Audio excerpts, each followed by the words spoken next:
Mungkin saya akan buka ya Mas ya, selaku moderator malam ini dalam kegiatan diskusi malam. Bismillahirrahmanirrahim. Assalamualaikum warahmatullahi wabarakatuh.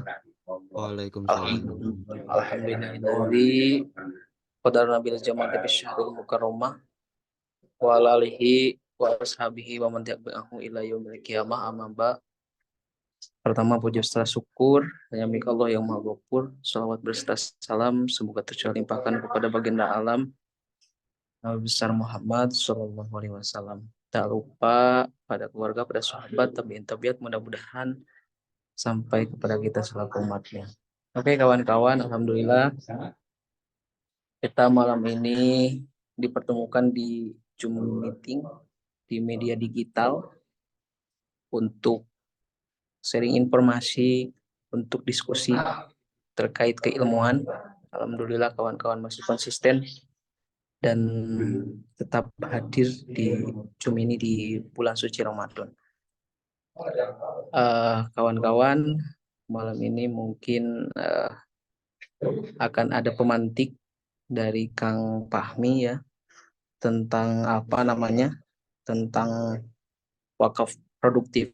Nanti kawan-kawan mohon disimak pemaparan dari Kang Fahmi dan saya berharap selaku moderator ada diskusi interaktif, terus ada keilmuan baru, ada antitesisnya, agak enak gitu kawan-kawan. Untuk itu saya persilakan ke Kang Fahmi untuk memantik diskusi malam ini. Mangga Kang Fahmi.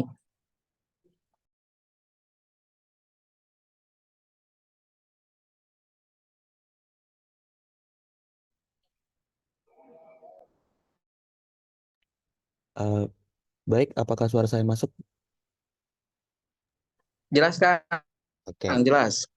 Oke, baik. Terima kasih moderator atas waktunya. Sebelumnya perkenalkan nama saya Fahmi Muhammad Hafid. Kebetulan saya masih mahasiswa S2 di UIN Salatiga jurusan Ekonomi Syariah. Jadi Bismillahirrahmanirrahim. Kita mulai diskusi malam hari ini ya teman-teman. Dengan tema wakaf wakaf produktif atau peran wakaf produktif. Saya izin share screen ya teman-teman.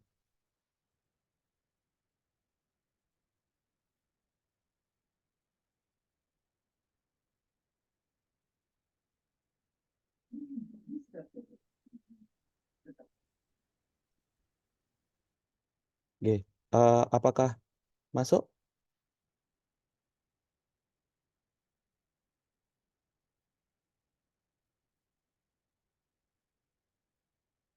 Halo, cek. Apakah masuk PowerPoint-nya?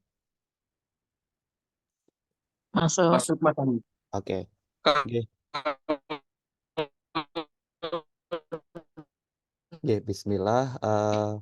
Pada malam hari ini mungkin kita akan tipis-tipis ya teman-teman membahas mengenai optimalisasi wakaf di Indonesia atau wakaf produktif di Indonesia. Itu sebenarnya tema ini itu tema yang sangat-sangat umum teman-teman karena saya yakin mayoritas dari kita sudah pasti mengerti, sudah pasti paham lah tentang wakaf. Tapi mungkin yang jadi problematikanya mengenai pemproduktifan wakaf itu sendiri yang memang masih sedikit yang apa ya, yang concern di bidang itu. Tapi sebelum kita masuk teman-teman ke apa namanya ke pembahasan mengenai wakaf produktif, di sini ada beberapa poin yang mungkin akan saya sampaikan. Yang pertama yaitu pengertian tentang wakaf itu sendiri, terus yang kedua pengelolaan wakaf di Indonesia, terus yang ketiga peran wakaf bagi masyarakat, dan yang keempat apakah wakaf itu memiliki potensi di Indonesia sebagai salah satu pilar sumber Udah ada tuh. yang ada gitu. Oke, untuk poin yang pertama yaitu pengertian wakaf. Apa sih itu wakaf? gitu. Mungkin mayoritas dari kita sudah mengerti bahwa wakaf itu merupakan sebuah pilar filantropi, filantropi Islam yang memang pada tahun lalu itu sangat digaung-gaungkan gitu oleh pemerintah bahkan, yaitu pada saat tahun 2022 kalau nggak salah itu Wapres kita yaitu Pak Ma'ruf Amin itu sempat membahas mengenai wakaf uang, yang mana itu merupakan salah satu bentuk dari konsep produktivitas wakaf gitu. Nah, akan tetapi kan mungkin sebelum kita jauh membahas mengenai itu, kita bahas dulu sih pengertian wakaf gitu. Nah, pengertian wakaf secara bahasa artinya menahan atau menghentikan. Wakaf itu berasal dari kata wakofah yang artinya menahan atau menghentikan. Jadi eh, perbedaan wakaf dengan beberapa filantropi yang lain yaitu adanya penghentian dana sebelum disalurkan kepada orang-orang yang memang berhak untuk menerima gitu. Jadi bisa dikatakan sejatinya wakaf itu memang harus diproduktifkan gitu. Berbeda dengan zakat yang memang seperti halnya air yang mengalir gitu. Jadi dana masuk diatur oleh amil lalu langsung disebarkan. Sementara kalau wakaf itu memang harus ditahan dulu. Ditahan yang di sini yang dimaksud itu adalah harus diproduktifkan dulu, teman-teman. Jangan sampai dana yang masuk dalam bentuk wakaf, baik itu wakaf uang ataupun wakaf tanah, itu tidak bisa dikelola gitu. Lalu secara istilah yaitu menyerahkan barang atau benda yang sifatnya tahan lama untuk dimanfaatkan di jalan Allah Subhanahu wa taala. Gitu. Tujuan dan fungsi wakaf yaitu bertujuan untuk memanfaatkan harta benda wakaf sesuai dengan fungsinya. Gitu, berfungsi untuk mewujudkan potensi dan manfaat ekonomis harta benda wakaf untuk kepentingan ibadah dan kesejahteraan umum. Gitu. Adapun harta benda wakaf itu dibagi menjadi dua, teman-teman. Uh, Harta benda yang bergerak dan juga yang tidak bergerak. Nah, yang bergerak itu termasuk uang. Uh, Kalau teman-teman pernah mendengar CWLS atau cash wafling sukuk, itu juga termasuk salah satu bentuk wakaf yang bergerak. Adapun wakaf yang tidak bergerak itu tanah. Seperti itu, teman-teman. Nah, wakaf sendiri itu didasari pada Quran Surat Ali Imran ayat 92, dan di Indonesia itu sudah ada undang-undangnya, yaitu Undang-Undang Nomor 41 tahun 2004 tentang wakaf. Adapun rukun wakaf sendiri itu yang pertama adanya wakif atau orang yang berwakaf, lalu adanya mauquf alaih atau nazir atau orang yang memang menerima wakaf. Gitu. Menerima wakaf dalam hal ini bisa dalam bentuk hasilnya atau memang bisa dalam bentuk eh, pengelolanya gitu. Lalu ada mauquf bih atau eh, benda wakafnya gitu. Dan yang terakhir yaitu sigot atau akad gitu. Seperti itu, teman-teman, untuk pengertian wakaf. Lalu kita masuk poin selanjutnya yaitu mengenai cara pengelolaan wakaf di Indonesia. Sebenarnya sih bagaimana sih cara pengelolaan wakaf yang baik dan benar di Indonesia? Gitu. Pada Undang-Undang Nomor 42 tahun 2004 di bab 5 itu menjelaskan bahwa seorang nazir itu mengelola wakaf sesuai peruntukan dalam AIW untuk memajukan kesejahteraan umum. Nazir juga bisa bekerja sama dengan pihak lain sesuai dengan syariat. Jadi jangan kaget nih, misal tiba-tiba ada seorang nazir yang memang bekerja sama dengan lembaga keuangan syariah, entah itu untuk menghimpun atau entah itu untuk menyalurkan wakafnya. Nah, itu diperbolehkan. Jadi memang nazir itu memiliki hak untuk mengelola wakaf sepenuhnya sebenarnya. Gitu. Nah, lalu di pasal 48 untuk pengelolaannya itu harus memang berpedoman pada peraturan BWI atau Badan Wakaf Indonesia. Nah, lalu di pasal 22 eh, undang-undang ini, wakaf diperuntukkan untuk ibadah, pendidikan, kesehatan, lalu bantuan kepada fakir miskin, lalu kepada anak terlantar, yatim piatu dalam bentuk beasiswa, terus kemajuan dan peningkatan ekonomi umat dan kesejahteraan umum sesuai dengan syariah dan juga peraturan pemerintah gitu. Adapun peraturan BWI nomor 1 tahun 2020 menjelaskan bahwa nazir wajib mengelola dan mengembangkan harta benda wakaf sesuai dengan tujuan, fungsi, dan peruntukannya. Itu dilakukan secara produktif sesuai dengan prinsip syariah dan juga peraturan perundang-undangan. Lalu apabila wakif tidak menentukan peruntukan wakaf, maka nazir yang menetapkan sesuai dengan tujuan dan fungsi wakaf. Gitu. Itu terjadi apabila wakif itu hanya memberikan tanpa eh, memperuntukkan untuk sesuatu gitu. Misal contoh saya selaku sebagai wakif mewakafkan tanah saya di lembaga wakaf katakan, tanpa ada tujuan yang jelas. Jadi saya hanya ibaratnya hanya mewakafkan. Nah, itu sepenuhnya itu dikelola oleh nazir gitu. Adapun pembagian hasil pengelolaan wakaf itu yang pertama untuk nazir 10%, lalu untuk mauquf alaih atau orang-orang yang berhak menerima hasil wakaf itu sekitar 50% dan cadangan itu 40%. Kenapa kok cadangannya itu di angka 40%? Jadi memang wakaf ini unik teman-teman. Wakaf ini memang memberikan apa ya, cadangan untuk eh, istilahnya untuk memelihara eh, bentuk wakafnya itu tadi. Misal contoh bentuk wakafnya itu dalam bentuk sekolah katakan. Nah, memang harus ada cadangannya sebanyak 40% untuk memelihara sekolah itu. Entah itu merenovasi kah atau mungkin untuk hal-hal yang lain gitu. Nah, cadangan itu dimaksudkan seperti itu. Begitu teman-teman. Nah, lalu masuk ke faktor penghambat dan pemberdayaan wakaf. Sebenarnya eh, ini merupakan salah satu hal yang memang menjadi polemik di kita semua bahwa wakaf itu memiliki potensi yang besar sebenarnya ketika memang bisa dimanfaatkan. Nah, akan tetapi banyak sekali faktor-faktor penghambat wakaf itu agar dapat dikelola dengan baik gitu. Yang pertama, kemampuan nazirnya. Sebenarnya masih masih masih banyak nazir yang memiliki eh, pemikiran tradisional dan konsumtif dalam mengelola dan memberdayakan wakaf. Salah satu contohnya eh, wakaf akhirnya pemanfaatan wakaf itu digunakan untuk pembangunan masjid atau musola. Sebenarnya itu tidak masalah.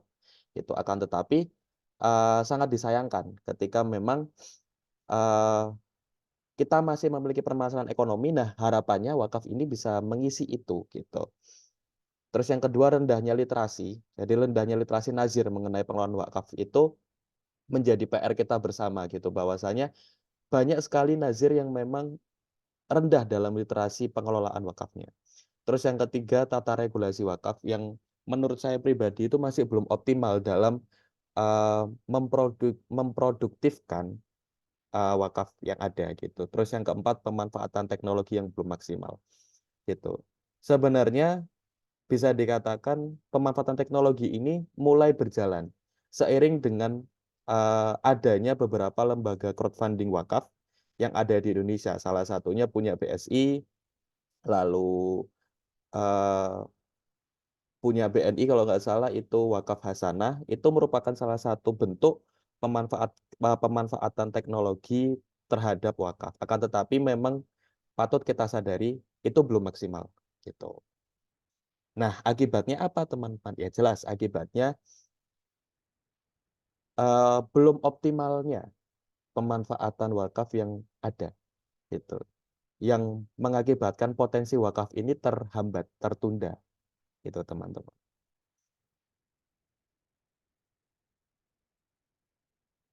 Nah, kita masuk ke poin selanjutnya yaitu peran wakaf. Sebenarnya peran wakaf itu apa sih?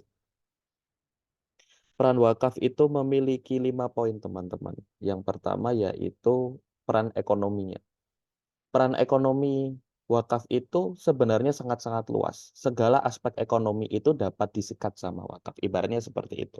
Contoh pembangunan toko untuk pengoptimalan UMKM, bahkan untuk pertanian, Dan bahkan kemarin saya sempat membaca salah satu artikel bahwa wakaf itu sedang dikembangkan untuk peternakan gitu. Itu salah satu salah satu bentuk produktivitas wakaf di bidang ekonomi itu sebenarnya sangat-sangat luas. Nah, akan tetapi masih kurangnya atau masih minimnya pengelolaan wakaf di Indonesia terutama gitu. Karena rata-rata pengelolaan wakaf di Indonesia itu masih hanya sebatas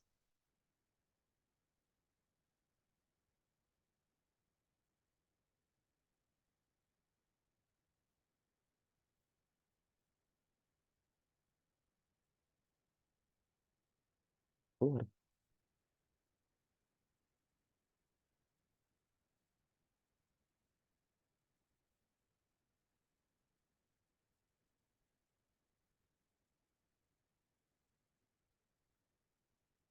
Halo, apakah suara saya masuk? Kok kayaknya saya Barusan keluar? menghilang, Mas. Gimana? Barusan menghilang kalau di saya. Oh iya, mohon maaf ini mungkin terkendala sinyal ya Mas ya. Oh iya. Oke, saya lanjut dulu mengenai peran wakaf di Indonesia. Yang pertama untuk perekonomian, terutama karena memang sejatinya wakaf itu memiliki peran ekonomi yang cukup-cukup besar gitu untuk pembangunan toko, terus untuk pengoptimalisasian UMKM, untuk pertanian dan selain dan yang lain sebagainya. Lalu untuk pendidikan. Nah, untuk pendidikan ini itu sebenarnya sangat-sangat luas teman-teman, bisa dalam bentuk sekolah, universitas dan lain sebagainya gitu. Lalu untuk ibadah dan dakwah gitu.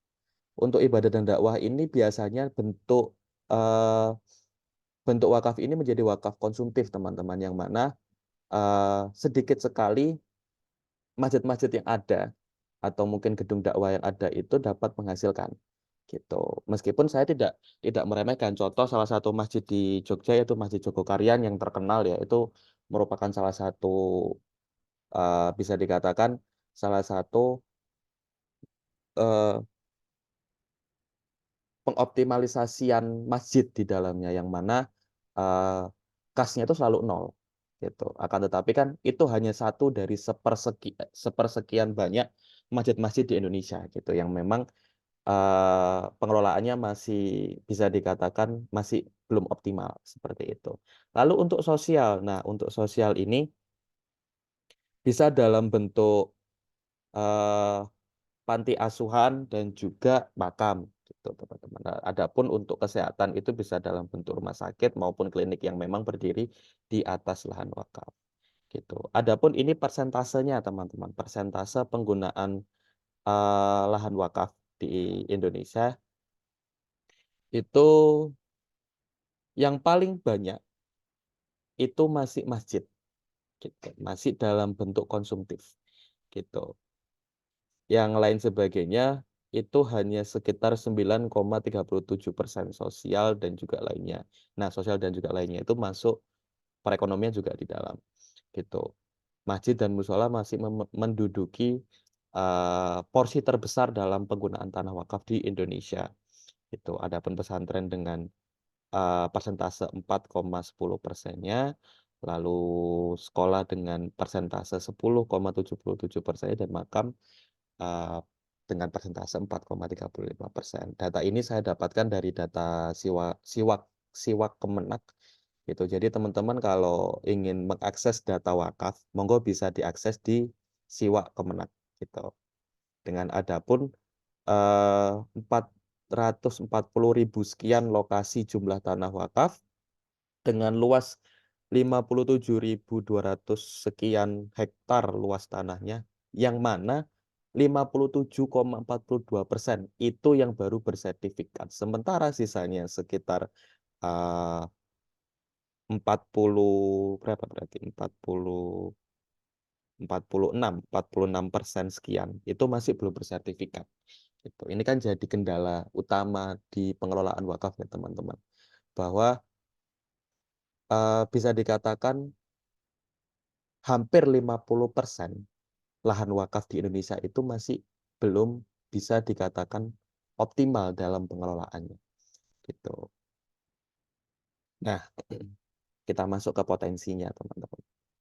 Sebenarnya potensi wakaf di Indonesia itu sangat banyak ketika kita bisa eh, menggali potensinya itu. Salah satunya eh, ketika wakaf ini kita manfaatkan untuk pariwisata, karena Indonesia itu kan negara dengan julukan negara pariwisata gitu. Banyak sekali wisata-wisata yang ada di dalam Indonesia gitu, dan banyak sekali turis-turis yang datang nih ke Indonesia. Nah, alangkah lebih baiknya ketika wakaf itu mulai dilirik nih ke arah situ gitu. Ini ada contoh beberapa negara yang memang sudah menerapkan pengoptimalisasian wakaf. Yang pertama di Mesir. Di Mesir itu banyak sekali eh, toko-toko dan juga hotel-hotel yang berdiri di atas eh, lahan wakaf gitu. Begitupun Turki, Yordania, Bangladesh, itu di Arab Saudi, bahkan di Malaysia, eh, teman-teman bisa cek bahwa pembangunan Twin Tower di Malaysia itu kabarnya itu dibangun di atas lahan wakaf, meskipun itu cuma berapa persen lahan wakaf yang digunakan untuk pembangunan Twin Tower, akan tetapi Twin Tower yang terkenal di Malaysia itu dibangun di atas di atas lahan wakaf, dan ini yang menjadi hal yang sungguh sangat menarik gitu loh, bahwa pengoptimalisasian wakaf itu bisa di segala sektor, teman-teman. Bukan hanya sektor-sektor konsumtif seperti masjid, makam, tapi juga bisa di sektor-sektor yang produktif, terutama sektor-sektor ekonomi, pariwisata, terus mungkin di pembangunan UMKM dan lain sebagainya. Itu benar-benar bisa dimanfaatkan ketika memang eh, Indonesia dirasa mampu untuk mengoptimalisasikan itu. Nah, sementara di Indonesia sendiri itu hanya nuansanya aja yang menjadi eh, isu gitu. Isu yang sampai sekarang entah akan terlaksana kapan, tapi itu hanya menjadi isu yang berlalu lalang di antara kita-kita semua selaku orang-orang yang memang paham mengenai ekonomi Islam gitu. Hanya nuansa potensi yang artinya belum mampu menunjukkan dan memberikan kebermanfaatan gitu. Karena selama ini Indonesia sumber ekonominya ya dari itu aja gitu. Bukan dari eh, bukan dari yang Islam tawarkan, karena memang ini yang menjadi PR kita semua. Mayoritas penduduk di Indonesia itu adalah Muslim. Nah, akan tetapi pengoptimalisasian eh, bentuk-bentuk ekonomi Islam di Indonesia itu masih sangat-sangat kurang. Salah satunya wakaf gitu. Kalau ada beberapa penelitian yang memang menjelaskan bahwa potensi wakaf, terutama wakaf uang sendiri itu mencapai di angka 180 triliun per tahun. Yang mana itu cukup-cukup sangat besar ketika memang bisa dimanfaatkan gitu, teman-teman.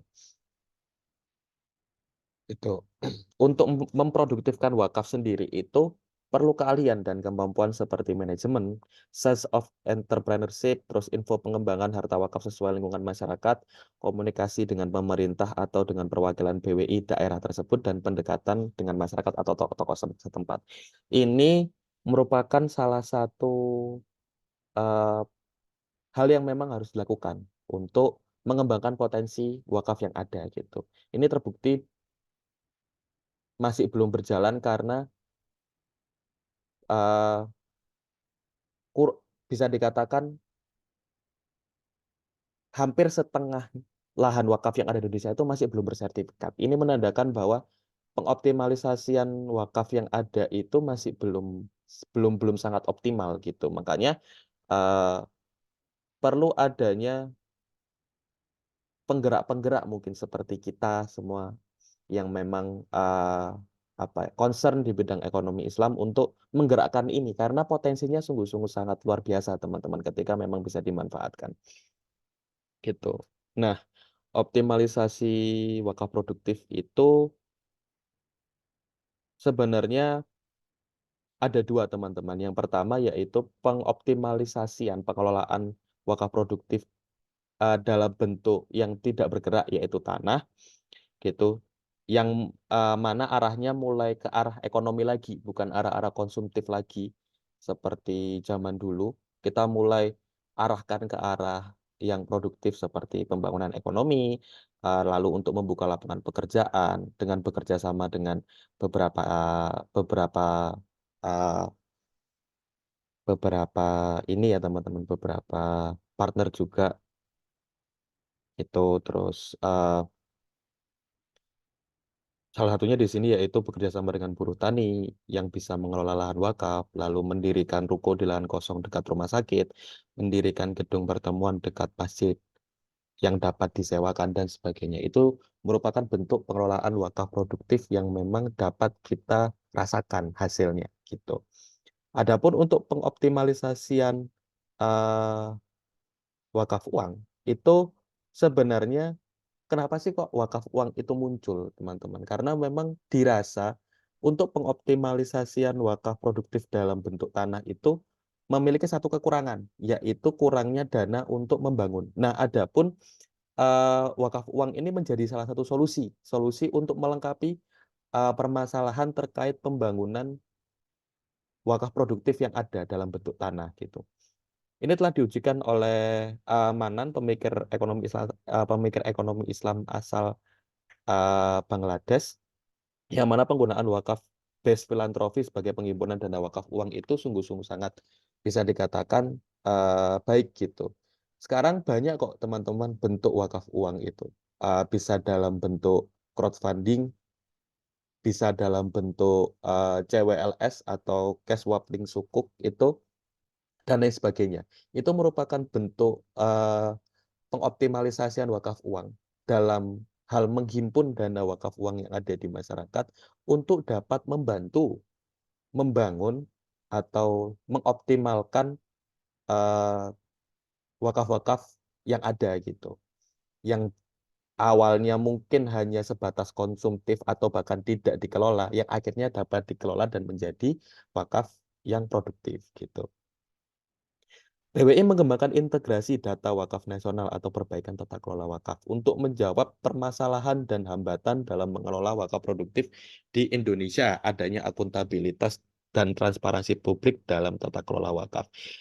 Eh, ini merupakan masukan untuk pemerintah ya teman-teman, terutama kepada BWI untuk semakin mengembangkan integrasi data wakaf nasional, itu perbaikan tata kelola wakafnya, yang mana sebenarnya beberapa waktu lalu itu sedang masif digencarkan pelatihan nazir gitu. Eh, Kalau nggak salah kemarin saya sempat dapat info ada di Yogyakarta pelatihan nazir itu sebenarnya salah satu upaya dari BWI untuk mengoptimalkan wakaf produktif dan mengembangkan wakaf produktif yang ada gitu. Karena memang pemerintah sudah mulai melirik bahwa wakaf ini memiliki potensi yang sangat-sangat luar biasa, akan tetapi masih sedikit sekali bentuk pengelolaan wakaf produktif yang ada di Indonesia gitu. Maka dari itu BWI beserta beberapa lembaga-lembaga swasta seperti eh, punya Muhammadiyah dan juga punya NU itu juga apa namanya mulai bergerak untuk memproduktifkan wakaf secara masif. Sebenarnya seperti itu teman-teman. Nah, yang harapannya pertumbuhan wakaf dapat terkelola dengan baik, dapat mengurangi kesenjangan sosial, pengentasan kemiskinan, peningkatan kesejahteraan masyarakat, sehingga berkontribusi besar terhadap pembangunan ketahanan ekonomi nasional. Harapan utama dari produktivitas wakaf itu di situ, teman-teman. Em, Mungkin cukup sekian yang dapat saya sampaikan. Saya yakin apa yang saya sampaikan sangat banyak kurangnya, maka dari itu ayo kita berdiskusi di malam hari ini mengenai tema wakaf produktif. Mungkin sekian dari saya, kurang lebihnya mohon maaf. Bila bisa bila fastabikul khairat. Wassalamualaikum warahmatullahi wabarakatuh. Saya kembalikan ke moderator.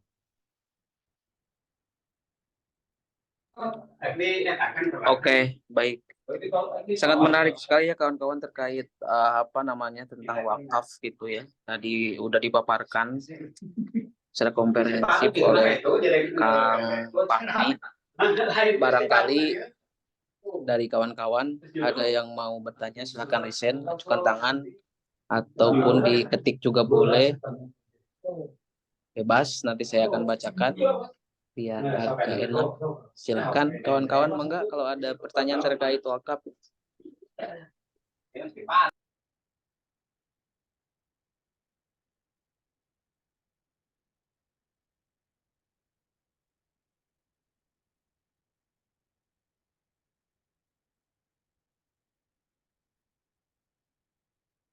Oke, Mas Fahmi, ada yang chat ya dari Mas Paniar.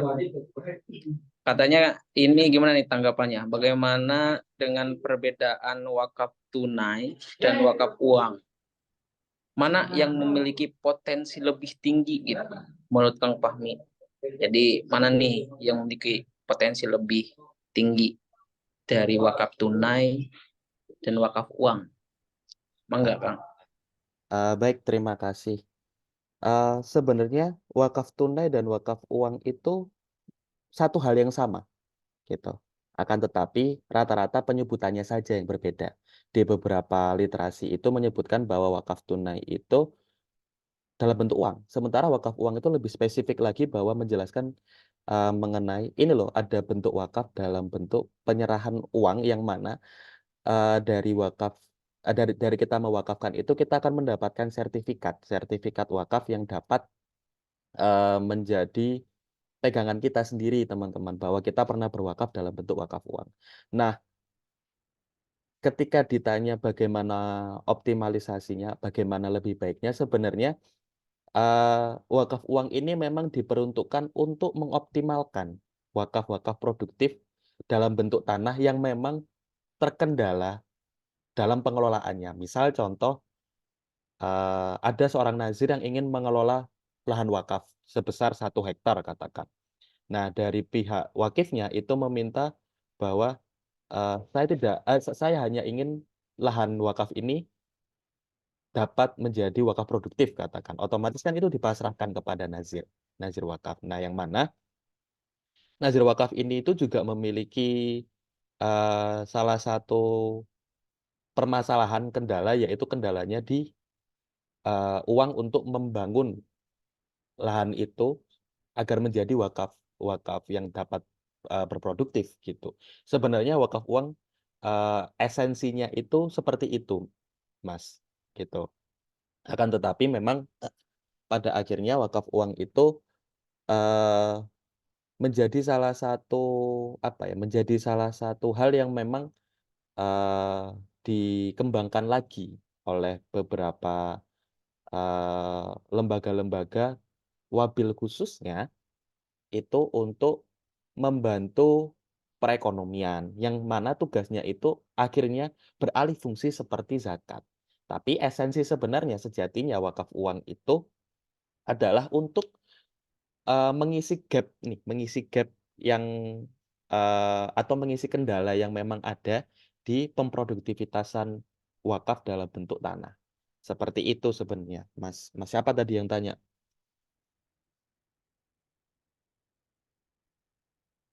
Nggih, seperti itu Mas, kurang lebihnya. Jadi sebenarnya wakaf uang dan wakaf tunai itu sama, gitu. Itu satu satu kesatuan gitu, akan tetapi kadang penyebutannya saja yang memang, eee, berbeda, gitu sih. Oke, baik. Gitu Mas Paniar katanya. Gimana? Ada tanggapan dari Mas Paniar nih? Halo, Mas Paniar aman?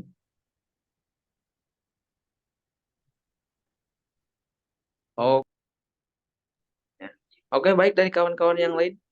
Barangkali ada yang mau didiskusikan terkait pembahasan kita malam ini tentang wakaf. Hmm.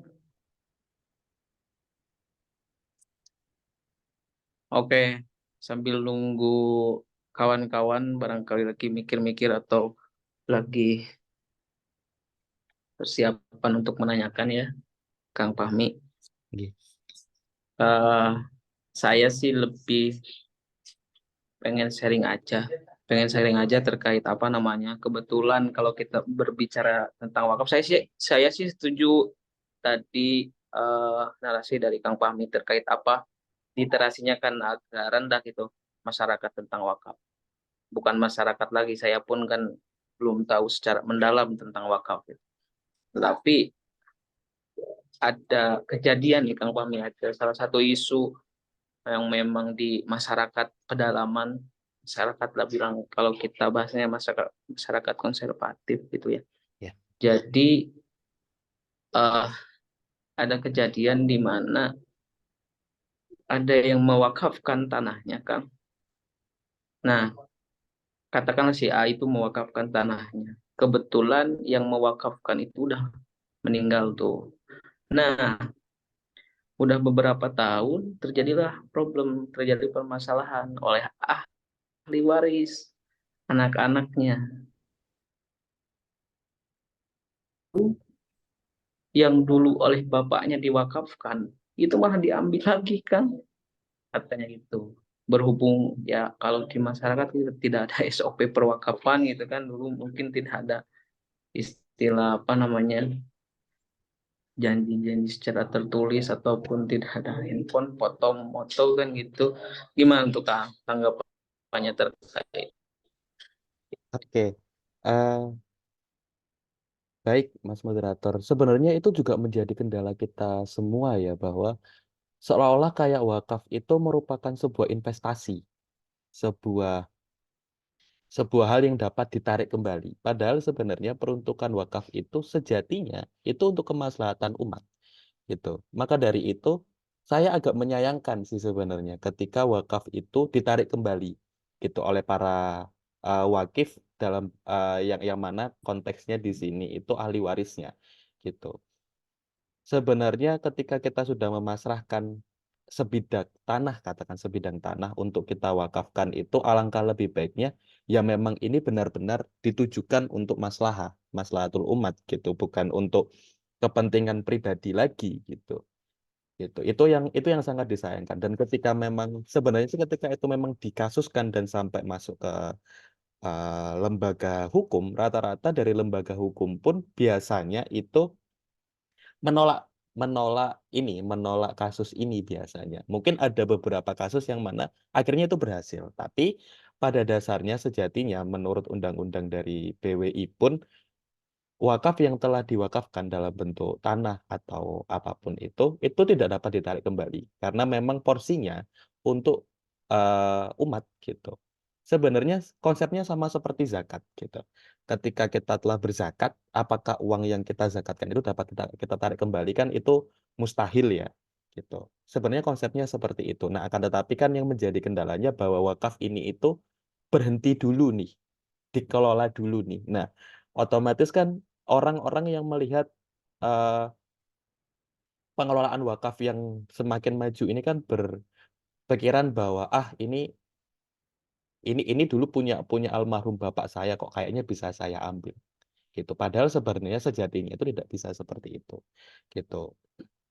Bahwasanya memang sudah jelas bahwa wakaf itu peruntukannya untuk umat. Jadi maka dari itu orang yang mewakafkan harta bendanya entah dalam bentuk uang atau dalam bentuk harta yang memang tidak bergerak gitu. Itu sejatinya memang harus benar-benar dipasrahkan kepada nazir selaku sebagai pengelola dan tidak dapat ditarik lagi gitu. Pernah ada satu kejadian gini Mas. Jadi uh, ada salah satu orang yang mewakafkan bukan tanah tapi uh, mewakafkan kendaraan, yaitu dalam bentuk mobil untuk ambulan gitu. Nah, yang lucu lagi pada saat itu ambulannya sudah sangat lama nih gitu, sudah sangat lama ambulannya, maka dari itu kan harus dibenahi ya, harus diupdate lagi.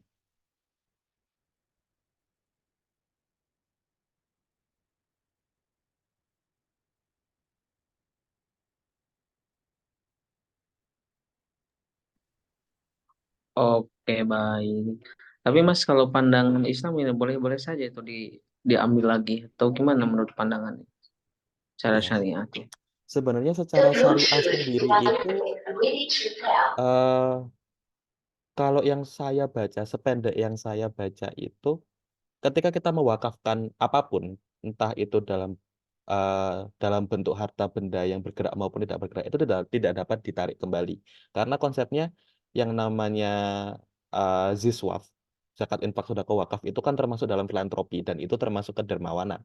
Dan alangkah lebih baiknya ketika memang kita pasrahkan saja kepada pengelola gitu, Mas. Jadi secara syariah sendiri, menurut menurut saya pribadi itu sebaiknya jangan diambil kembali gitu karena memang bisa jadi itu menjadi apa ya, menjadi kebermanfaatan yang luar biasa untuk umat ke depannya seperti itu, Mas.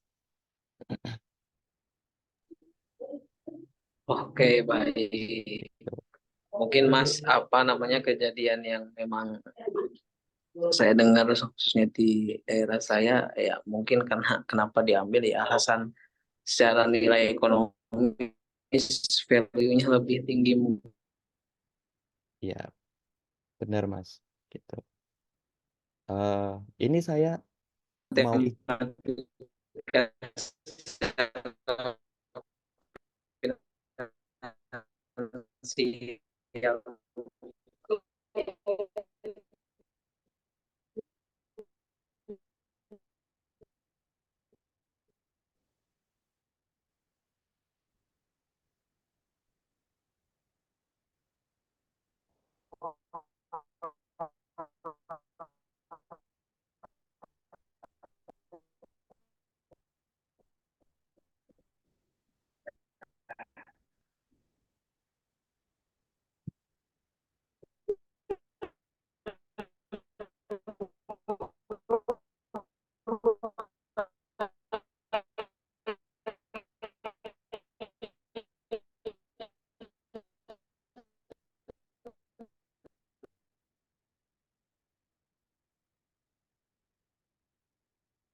Maaf, barusan saya keluar ya. Suara saya terdengar jelas gak? Kang Fahmi jelas ada jelas nggak? jelas jelas Maaf, baik. barusan keluar sinyalnya mungkin. Gimana dari kawan-kawan ada yang mau bertanya?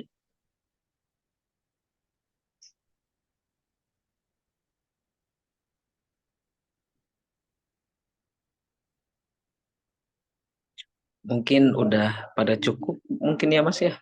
Udah pada jelas. Sepertinya, Mas. Mudah-mudahan ya kawan-kawan. Mungkin ya sebelum ditutup, kalau tidak ada dari kawan-kawan, sebelum ditutup, mangga mungkin eh, Mas Fahmi untuk closing statement, memberikan narasi-narasi terakhirnya. Oke, baik. Eh, Sebenarnya wakaf itu merupakan sebuah hal yang sakral, yang baik dan berpotensi cukup besar, dan alangkah lebih baiknya ketika kita semua mengetahui bagaimana seharusnya wakaf dan sepatutnya wakaf terlaksana. Mungkin itu aja closing statement dari saya. Oke, baik. Terima kasih Kang Fahmi. Terima kasih telah apa namanya telah berdiskusi ria dengan kami di Zoom meeting. Mudah-mudahan Kang Fahmi sehat. dan juga apa yang disampaikan bisa bermanfaat untuk kita semua kawan-kawan ya. Mudah-mudahan kawan-kawan juga yang dimanapun berada dalam keadaan sehat walafiat dalam kegiatan kita kali ini dan diberikan pahala ya di bulan suci Ramadan kegiatan-kegiatan positif. Mungkin berhubung tidak ada lagi pertanyaan dari saya juga sekian. Saya Abdul pamit undur diri ya kawan-kawan. Bilahi fi sabilillah. Assalamualaikum warahmatullahi wabarakatuh. Nuhun Kang Fahmi. Oke. Waalaikumsalam warahmatullahi wabarakatuh. Terima kasih Mas Aap.